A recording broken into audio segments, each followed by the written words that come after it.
Olá, profissional da manufatura aditiva. Estamos aqui com um novo AIN, a análise de notícias para vocês. Estamos com uns temas muito legais. A gente vai estar discutindo sobre segurança, sobre impressão não plana e temos ótimas notícias para vocês, certo? Bom, roda a intro.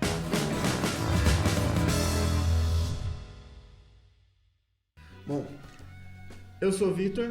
Eu também, sou o Victor. Já devem estar conhecer a gente já de um tempo.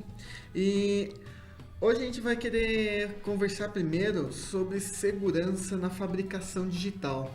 Esse é um tema um pouco que quando a pessoa começa a entrar, a utilizar bastante a fabricação digital, parece que ela passa meio por cima, bem de leve, assim, até mesmo algumas pessoas, quando vão começar a aprender sobre isso, falam que, depois eu vejo, algo do tipo, mas é um assunto bem importante, principalmente em questão de manufatura aditiva. Uhum.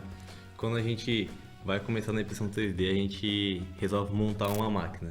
Desde aí já não tem muita segurança, né? Exatamente. Chance de cortar o dedo, queimar, é gigantesca, né?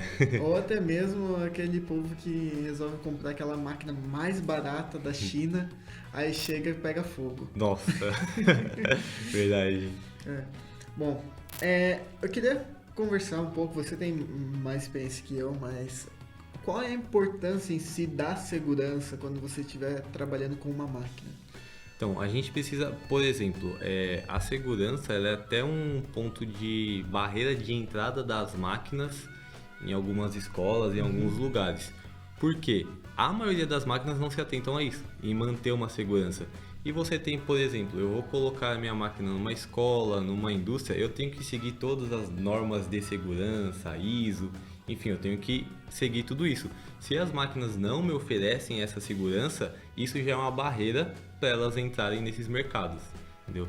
Então, o que geralmente acontece?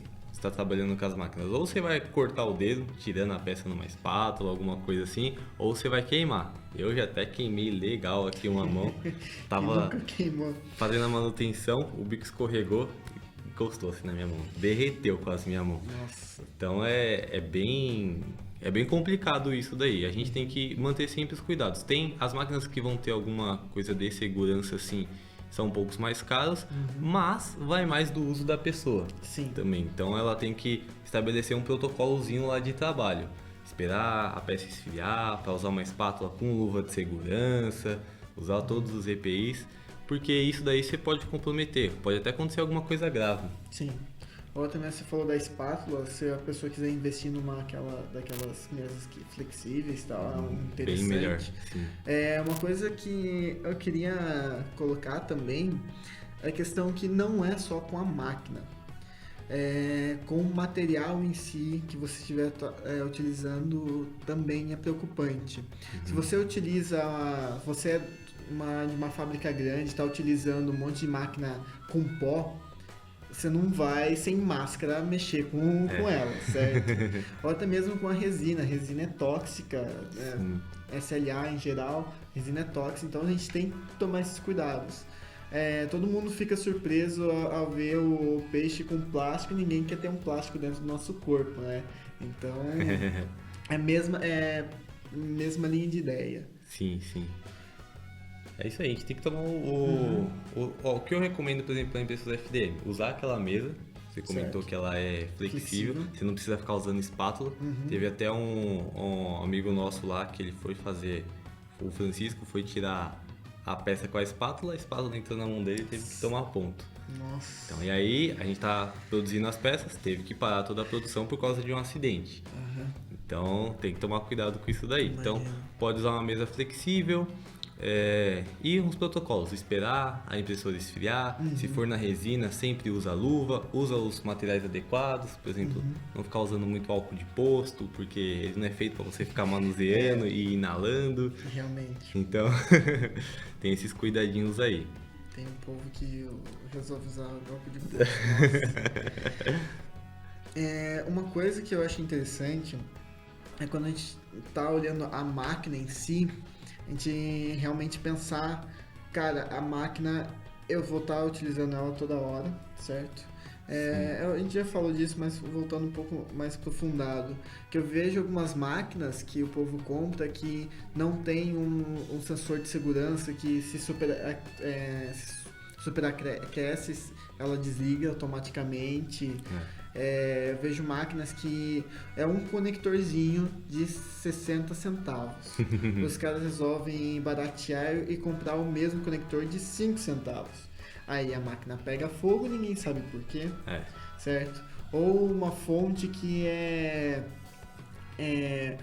a máquina consome 499 volts. O cara coloca uma fonte de 500 watts, desculpa. O cara coloca uma fonte de 500 watts ali, tipo 1 watt de folga. Então, isso é algo que pode superaquecer a máquina e causar muitos problemas. Ou até mesmo como é fabricação digital em geral. Um tempo atrás, não sei se ficou sabendo que o laboratório da SmartCore pegou fogo. Eles tinham uma cortadora laser. Todo mundo fala, cortadora laser é tranquilo de se mexer. É um negócio que você simplesmente coloca lá e coloca pra rodar. Aí eles fizeram isso e o exaustor deles era muito forte. Eles não usam nem ar comprimido no bico. Aí começou a pegar fogo. Quando eles voltaram do almoço, estava com metade do laboratório pegando fogo. Meu Deus. Então, mesmo algo que se pareça simples... todo mundo já deve ter visto aquela foto no Facebook com o cara do óculos com metade de uma disco entrou no óculos, assim. Então, é algo que você não pensa... é um minutinho aqui, só fazer esse corte aqui. Uma coisinha errada ou até mesmo um desgaste errado... pode nem ter sido culpa sua, nem ter sido culpa do fabricante, simplesmente aconteceu. Pode machucar feio. Sim. Não tem problema usar as máquinas mais baratas, alguma coisa assim. O problema é o quê? Você vai comprar uma máquina que não tem nada de segurança, toma cuidado com a máquina. Você não vai fazer as coisas correndo e tal. Tem que seguir o passo a passo. Tudo a gente tem que seguir um passo a passo, senão... a chance de dar problema é grande, né? Exatamente. E para seguir um passo a passo, você tem que aprender como usar a máquina. Exatamente. Então, o que eu sugiro é sempre antes de iniciar nesse mundo, eu tô querendo comprar uma CNC, tô querendo comprar uma coisa. Cara, veja sobre a máquina primeiro. Veja com o fabricante, converse com ele. Às vezes você está querendo utilizar na sua empresa e aí você percebe que se colocar uma dessas você perde algum status, algo do tipo, porque você vai pecar em segurança. Então não é algo que tem que dar uma olhada maior assim, certo? É questão de conhecimento. Barra bastante gente por essa falta de conhecimento do mercado. As grandes mídias publicam de uma forma meio errônea a fabricação digital, na minha opinião. Sim. E às vezes a pessoa acha que é muito simples ou acha que não precisa de muita coisa, não precisa estudar sobre a fabricação digital para estar iniciando, e isso acaba que alguns meses depois a pessoa se machuca, joga a máquina fora e não quer mais usar, não quer ver algo como um problema, assim, né? E já fazendo um jabá aqui, se você que quer aprender sobre impressão 3D, vai lá no site da Neo 3D, que a gente tem os cursos de operação de máquina, de FDM, SLA. Então, se você quer aprender um pouco, entra lá no site. Eu sabia que você ia fazer esse segmento. Bom, acho interessante, então, a gente pular para o nosso outro tema, que é muito interessante.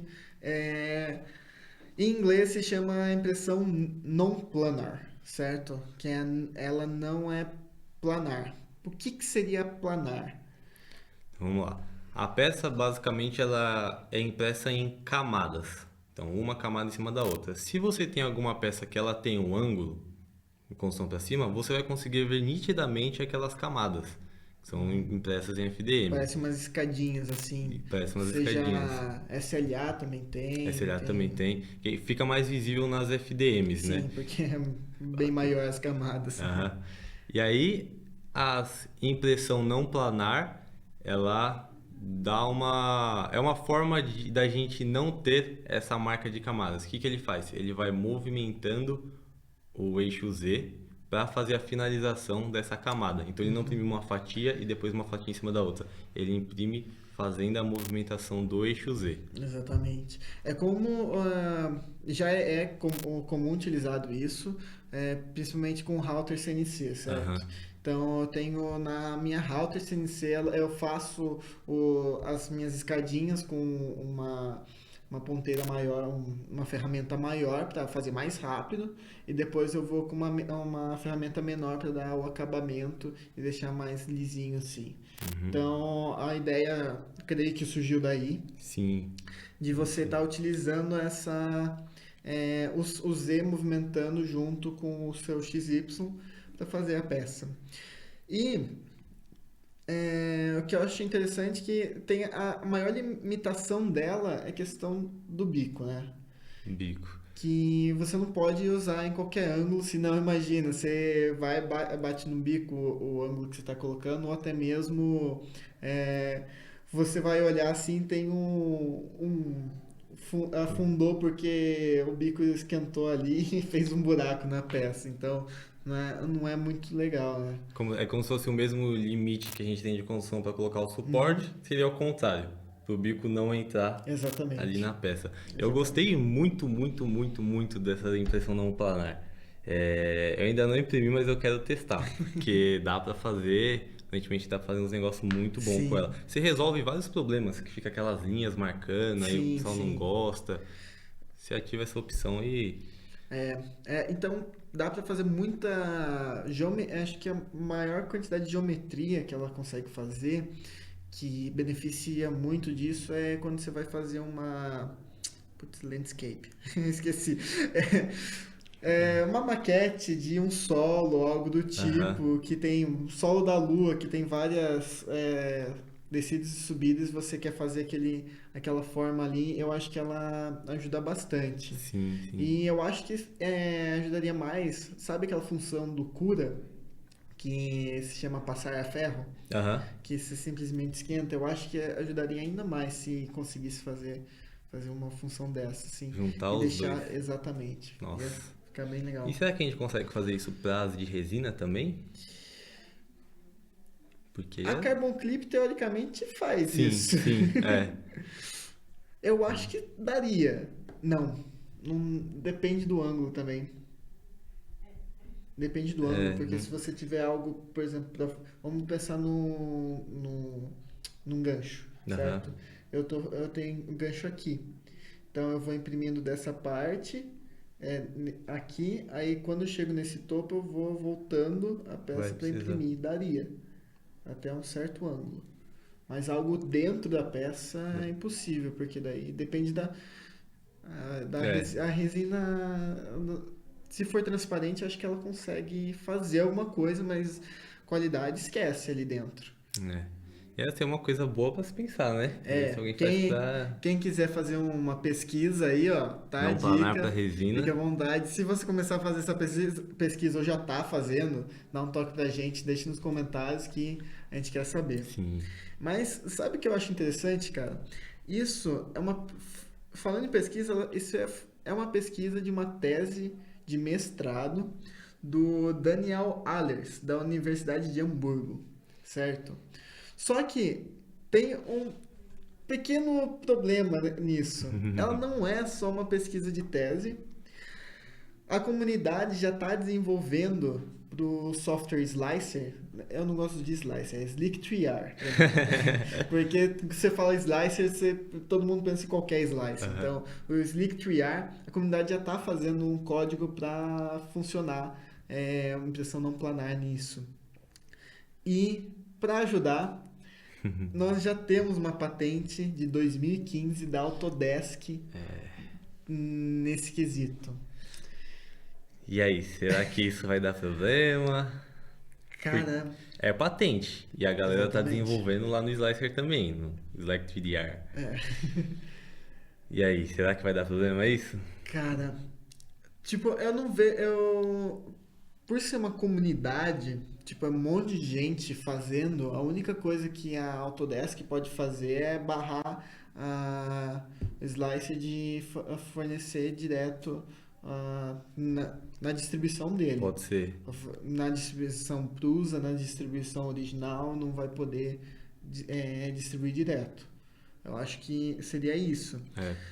Mas daí você vai no GitHub, deve ter o código lá, você baixa e já coloca. Eu acho que vai ser alguma coisa assim, realmente. A Autodesk vai barrar o Slicer de ter essa ferramenta lá dentro. Exatamente. A Prusa de ter essa ferramenta lá dentro. Um Simplify de ter aquela ferramenta ali dentro. Exatamente. Provavelmente isso vai acontecer, mas não vai... Vai ficar pro Mesh Mixer, Fusion só, acho. E não vai barrar da comunidade de fazer. Ou a Autodesk fica legal e simplesmente fala, olha, vocês querem ajuda aí? Ou algo do tipo. Espero que não seja tão crítico assim que nem a Lego, que a gente já vai falar. Mas eu fico preocupado com essa tese de mestrado, porque o Daniel Adams, que eu tinha visto, ele estava fornecendo bastante coisa para a comunidade em questão dessa parte de pesquisa mais aprofundada. E eu fico preocupado com o que ele quer realmente fazer com essa tese, certo? Se ele quiser fazer um código novo, algo do tipo de patentear, ele não pode. Não pode. Por causa da Autodesk. E a comunidade já está fazendo esse código, então... Só se ele fizer alguma coisa que seja baseada na patente da Autodesk. Sim. Aí ele vai conseguir trabalhar tranquilo. Sim. Mas se for a mesma coisa assim, também não... Mas fica complicado. Fica. A gente vai acompanhando, vai trazendo as notícias para vocês se acontecer alguma coisa. Mas eu fico preocupado porque a impressão não plana é algo tão legal. Sim. É algo que traz praticamente traz uma nova dimensão para a impressão 3D, fica 4D quase. Mas, cara, eu acho que logo a gente começa a ver mais disso. Até mesmo braço robótico com cabeçote de impressão 3D fazendo. Eu acho que com braço robótico é o lugar que mais ia brilhar. Impressão não planar com braço robótico. Exatamente. Perfeito, velho. Isso ia ser bom, hein? Cara, é fantástico que o braço robótico consegue, do jeito que eles estavam falando, tem que fazer um negócio embaixo, é só virar ali, ele mantém ali, então ia ser isso a gente ia perder os limites de construção que a gente tem hoje. Sim. Então a gente aumenta as geometrias de peça que a gente pode imprimir. Eu não digo perder, porque você sempre vai ter algum limite, na minha opinião. Sim. Então você consegue diminuir esses limites. Sim. Certo? E você vê mais alguma... Eu acho que em SLM ou algo do tipo não funciona muito bem essa técnica. SLM acho que não Mas talvez aquela de concreto. Imagina uma casa. Sim. Seria Verdade. bacana. Tem aquela impressora russa que é um braço robótico de concreto. Se ela se introduzirem essa técnica não planar, acho que... É verdade. Tem um campo grande aí pra estar se explorando, gente. Tem um campo grande, na minha opinião. Então, vamos correndo antes que a Autodesk barra todo mundo. Exatamente. Se vocês tiverem fazer alguma pesquisa aí, ó, tá uma dica pra vocês. Estão procurando alguma pesquisa, tá aí, ó. Vai fundo e dá um toque pra gente pra... Quero testar agora. Exatamente. Mas eu acho que tem umas coisinhas legais para falar. A Neo 3D participou de 2 eventos grandes essa semana, certo? A gente foi na feira esqueci o nome no Congresso Expo Lab, da PDESP. Isso. E a gente foi na feira do empreendedor também. Do Sebrae. Isso que acaba hoje pra gente. Então a gente tava lá no stand da MakerTech, a parceira nossa. E a gente estava ali falando um pouco do lançamento que a gente fez, que foi o curso do software do Mesh Mixer para odontologia. Exato. Então a gente pega um software gratuito, que ele é da Autodesk, e ele é um software de malha, de mesh. E a gente consegue aplicar isso para odontologia. é o que eles já fazem lá. Então a gente tem ferramentas pagas e automatizadas para isso. Mas no Meshmixer você tem todas essas ferramentas também. Então a gente desenvolveu, junto com o Muricílio, que é o professor desse curso, os métodos para a gente fazer a construção de uma peça. Então você pode, através do Meshmixer, fazer um coping, uma placa de bruxismo, uma Sim. fixa de 3 elementos. Então a gente desenvolveu e lançou a turma online lá no Expo Lab, lá na feira, no congresso. Exatamente. E a gente teve na Feira do Empreendedor lá também, junto com a 3D Application, onde eles estavam com os equipamentos lá e a gente estava falando um pouco do curso que a gente lançou também, que técnicas de impressão para impressoras de resina, certo? Então, basicamente foi esses eventos aí na semana. Que são bem interessantes, na minha opinião, porque eu não vejo muita gente que tenha um portfólio tão diversificado assim e bem profundo. Sim. Bom, vamos falar das notícias. Tava rodando por aí um vídeo no Facebook, no Instagram, de uma máquina que ela fazia suco de laranja. Por que a gente está falando de uma máquina que faz suco de laranja?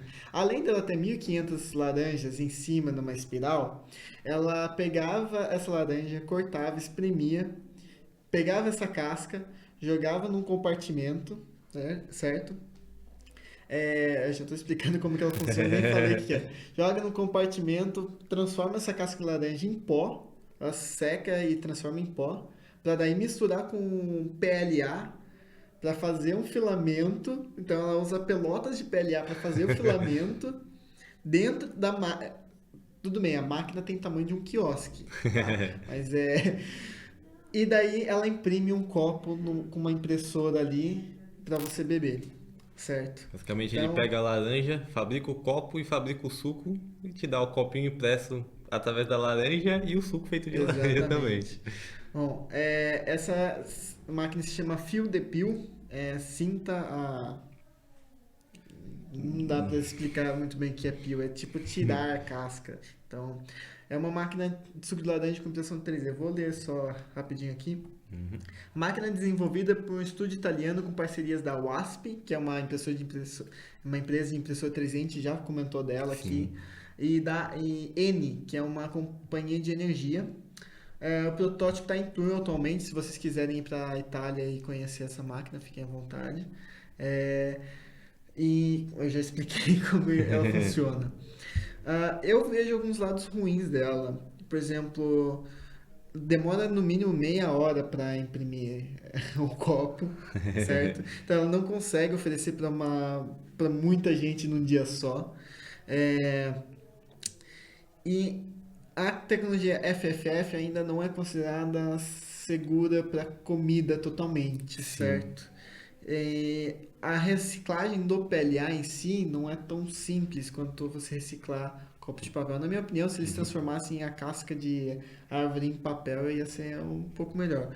Mas a ideia, cara, é fantástica. Sim. É tipo pegar tudo numa máquina só, trazer o conceito de fabricação digital ali e entregar a máquina, né? Eu não sei qual que é a ideia deles. Eles lançaram o equipamento, mas eles vão fazer venda do equipamento.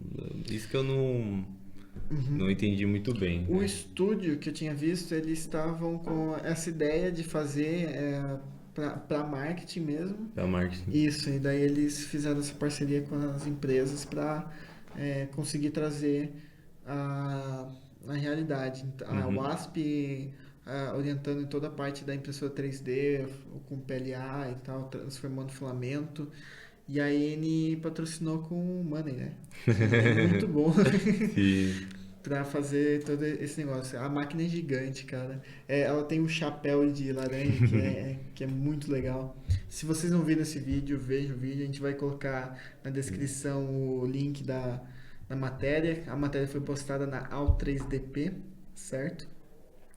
Bom, e eu queria agora falar de uma matéria um pouquinho mais instigante, assim, certo? Todo mundo conhece a empresa Lego, certo? Sim. Ela está derrubando vários modelos em vários sites makers. Thingiverse, Cults são os principais que estão sendo derrubados. Vocês conseguem encontrar algumas coisas de Lego no My Manufacturing em outros sites aí, mas não sei por quanto tempo, tá? E, cara, na minha opinião, sendo sincero com isso, eles estão fazendo uma aproximação um pouco errada. Em vez de estar derrubando as coisas, porque a patente dele já venceu, tá? Só para Sim. clarificar isso, há alguns anos atrás. Só que eu acho que eles deveriam estar trabalhando junto com a comunidade maker para trazer mais coisas ao invés de. Porque assim ia estar. Vamos lá, o que diferencia deles para um Playmobil? Playmobil? Não sei qual que era a marca Concorrente. concorrente deles, não lembro. O que diferencia do concorrente? O concorrente hoje já tá muito mais próximo. Ah, ele tem filme, ele tem jogo, ele tem parceria com marcas famosas como Batman, Aham. como Barbie, tem essas coisas mais. Cara, a comunidade já estava fazendo um negócio fantástico com os Sim. Legos, na minha opinião. Já estava criando peças fantásticas para você estar trabalhando com Lego, trabalhando de outras formas. Fizesse um concurso, Ia ser ia bem chamar melhor. tanta atenção. Verdade. Quantas pessoas hoje em dia, a gente falou no último AIN, quantas pessoas hoje em dia tá querendo uma impressora 3D pro filho, certo? É. Você compra um negócio de Lego, você compra uma impressora 3D, você dá um Thingiverse pro filho lá pra ele procurar Lego. Cara, Sim. a criatividade da criança vai. Sim. Eles poderiam, desde do começo lá, como quando começou as máquinas para educação, eles já começaram a barrar. Não queria colocar a impressão 3D junto do portfólio deles, era sempre separado. E eles, não sei qual que é a estratégia, né, da empresa, assim, mas ia ser muito melhor pra gente, pelo menos, se eles agregassem impressão 3D, Sim. fizesse concurso, deixasse todo mundo usar as máquinas. Exatamente. Que eu garanto. Tem umas peças. Vai surgir aqueles tutoriais, por exemplo, você compra esse carro.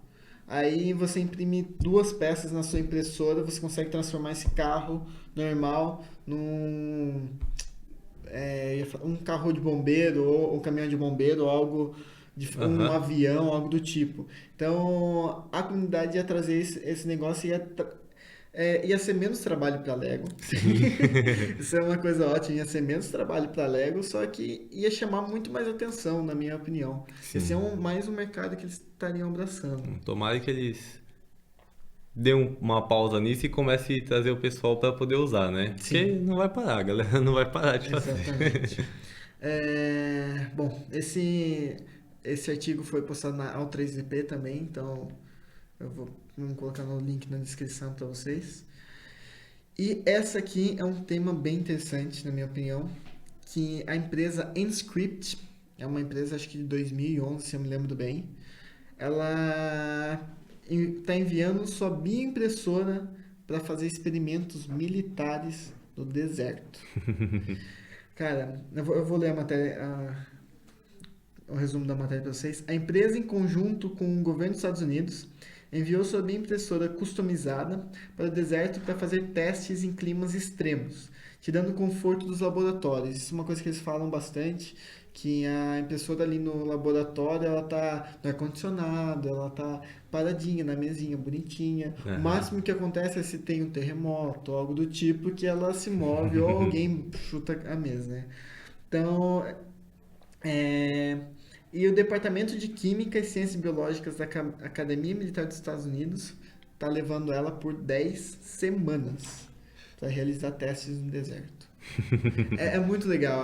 Tipo a foto, vocês podem entrar, ela foi postada na 3D Print. É uma impressora numa caçamba de um Jeep. A impressora é de fibra de carbono, ela é bem construída e tal. Só que tá lá numa caçamba de um Jeep assim no meio do deserto. Eu achei muito bacana isso. O que você acha desse começo de.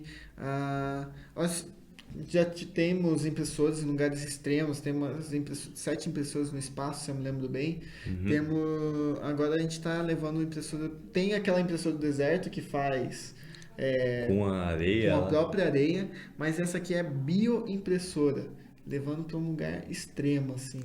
Isso é bom que a gente vai conseguir, a gente está levando a máquina ao extremo. Sim, Então a gente vai conseguir evoluir o processo, bem provavelmente. Eles vão tirar algumas coisas que vai melhorar no final o uso no laboratório também. sim. Então usando a máquina viabilizando o uso dela em locais extremos, a gente tem um ganho que a gente leva para o laboratório. Então provavelmente vai evoluir um pouco a construção das máquinas de bioimpressão. No mundo mesmo tem poucas impressoras e isso daí é excelente, eu acho, para a evolução da Sim. máquina em si. Minha impressora, o povo pensa que é só para fazer tecido. Nesse caso, eles estão pensando em fazer tecido, já explico o porquê. Mas tem muita aplicação em bioimpressora que eu estou vendo ultimamente. As pessoas estão. Bioimpressora, ela é praticamente para cientista. O que cientista vai pegar? A ferramenta e fazer. Cara, tem uma ideia lá, vou testar. Então, É uma ferramenta. exatamente, surgem muitas coisas para isso. E o que eles estão pensando em fazer, por exemplo, essa bioimpressora é para criar tecido, certo? Uhum. Se alguém se ferir numa batalha, numa guerra aí, é, cara, pode ser tratado praticamente na hora. Tem, Então, tem. esse é o principal foco do Uma, setor militar. uma das vantagens da bioimpressão que dá para ser feita assim, eles estão pesquisando, né? Mas você pega eu não sei ao certo assim, mas é o sangue, as características daquela pessoa, você leva lá para o contador e você prepara um curativo específico para aquela pessoa. Então é a fórmula de curativo que vai ser a melhor aceita pelo corpo dele e a que vai ter melhor aceitação da pele. Basicamente é medicina personalizada. Eu faço um curativo que vai servir perfeitamente em Exatamente. mim. Então, E daí você trazendo uma bioimpressora para pra um deserto, para um campo de batalha que vai ter vários feridos, isso aumenta a chance das pessoas voltarem para casa. aham. Então, isso é um campo bem legal. Se você não entende muito bem de bioimpressora, não se preocupa, a gente está planejando de fazer um videozinho aí para explicar mais para vocês. Então, fiquem atentos aí no canal. Sim. A matéria foi postada na 3D Print, então, se quiserem ler aí, fiquem à vontade. E a nossa última matéria, eu achei essa matéria bem interessante, que é um foguete impresso. Como assim? A empresa Relativity Space anunciou um investimento de 140 milhões de dólares para construir e enviar um foguete totalmente impresso em 3D para a órbita. Estimado com com em torno de 1.000 peças impressas em 3D. A empresa espera obter um foguete de ótimo custo-benefício, porque são 1.000 peças. Só que essas peças não são construídas massa, são personalizadas, certo? Então a manufatura aditiva aí consegue dar um suporte bem bacana para isso. Sim. O desafio é como que eles conseguiram, porque a impressão ela não é algo maciço, né? Sim. Então ela tem as camadas, tem as suas áreas Sim. aeradas, vamos falar assim, lá dentro.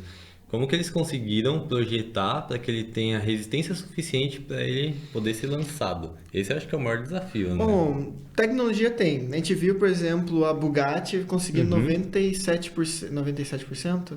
99,7%, não lembro. Cheque no nosso primeiro AIN, tem lá o dado certinho.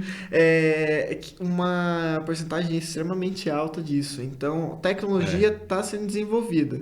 E eu acho que trazendo a tecnologia de manufatura aditiva para a nova corrida espacial que está tendo, vai desenvolver cada vez mais. Porque, cara, lançar foguete é um negócio precisa resolver outra coisa. Construir uma máquina que resolve esse problema. Você vai ganhar milhões. Sim. É basicamente isso. Então, eu acho que esse ponto está sendo bem investido, na minha opinião. 140 milhões de dólares não parece muito, mas julgando que o foguete é para ter um custo-benefício bom, não parece muito em questão de foguetes, tá? Porque se você pegar o Saturno V, foi muito mais. Antes da era SpaceX, todos os foguetes eram extremamente caros. Eu perdi a linha da meada. É uma área muito, muito interessante que está sendo aplicada, na minha opinião. É evolução, né? Sim. Evolução, e eles estão conseguindo fazer isso. Esse é o mais interessante, assim, conseguindo a impressão 3D, ela realmente é viável para produção personalizada, mesmo sendo 1000 quantidades de peça, as peças são personalizadas Sim. e eles conseguem usar ela, já tem material, geometria, estudo de material, tranquilo para poder fazer um lançamento desse. Exatamente, é uma área que está crescendo bastante. Bom, esse é o nosso AIN. Eu acho que ficou um pouco longo dessa vez, ficou maior do que os outros, mas espero que tenham gostado, gente. Fiquem de olho nos próximos que vão surgir por aí com matérias fantásticas como essa e vai ficar. Esse mundo sempre está desenvolvendo mais coisas, então a gente vai estar acompanhando com vocês, certo? Qualquer sugestão aí, deixa nos comentários que a gente fala no próximo show. Valeu!